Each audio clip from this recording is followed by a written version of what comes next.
You know, just when you think that Jeffrey Epstein's story can't get any more complicated, a new batch of photos drops, and boom, it sends shockwaves all over again. Okay, so let's dive into this and really unpack what this new release means. So you're probably asking yourself, with everything we already know, why is this suddenly front-page news again, right? Well, that's exactly what we're going to break down in this explainer. Here's how we're going to do it. We'll look at the new photos that are stirring things up, then get into the details of this latest release.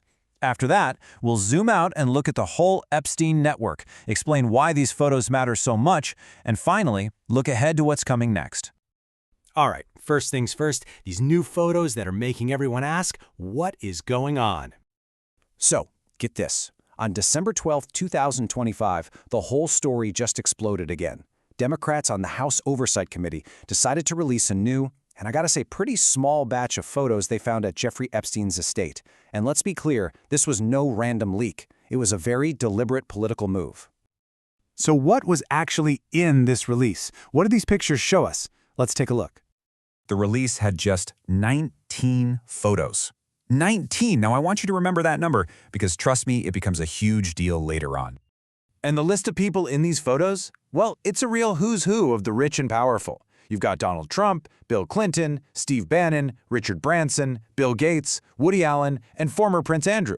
Now, I have to be crystal clear here. As all the sources point out, just because someone is in a photo, that absolutely does not mean they did anything wrong.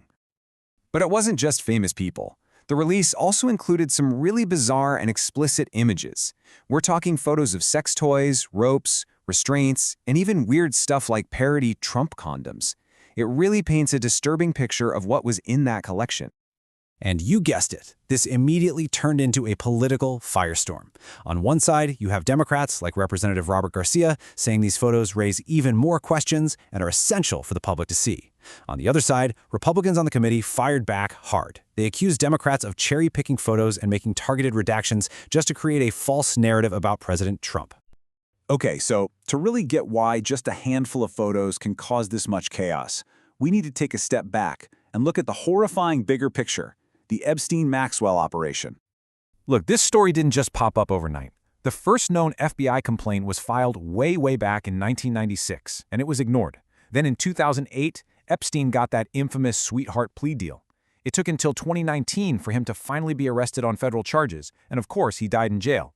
Then, in 2022, his partner in crime, Ghislaine Maxwell, was sentenced to 20 years.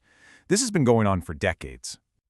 So what exactly was this operation? Well, sources describe it as a well-oiled machine. It was a system that targeted and recruited over 100 vulnerable and underage girls, not just for Epstein himself, but for his powerful friends and associates too. And if you really want to understand the scale of this, just listen to the words of survivor Virginia Giuffre. She said, "I was trafficked to other billionaires. I was trafficked to politicians, professors, even royalty. It was the elite of the world." That single quote tells you exactly why every single connection to Epstein is under such a microscope. So that brings us to the biggest question of all. Beyond the headlines and the shock value, why do these photos and these connections actually matter so much? It really all comes down to two main theories. First, there's the potential witnesses angle. I mean, what did these powerful people see when they were at Epstein's homes, places where we know abuse was rampant? And then there's the second, and maybe even more sinister theory, blackmail. Were these photos and videos just a way to collect dirt on some of the most influential people in the world?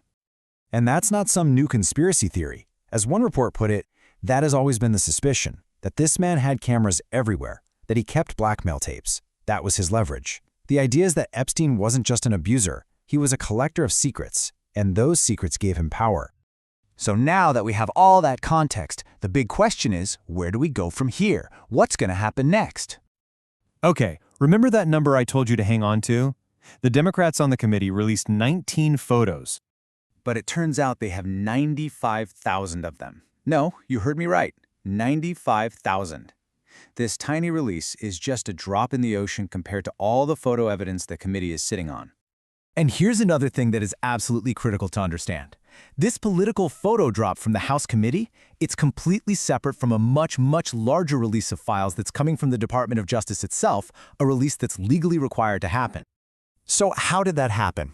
Well, believe it or not, Republicans and Democrats in Congress actually came together and passed a bipartisan bill. President Trump then signed it into law, and that law forces the Department of Justice to release every single file from its investigation into Jeffrey Epstein.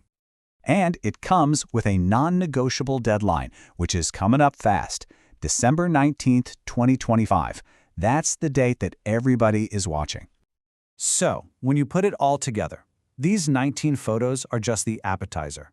With the committee holding on to tens of thousands more and a massive official DOJ document dump that is legally required to happen, it leaves us all with one final question.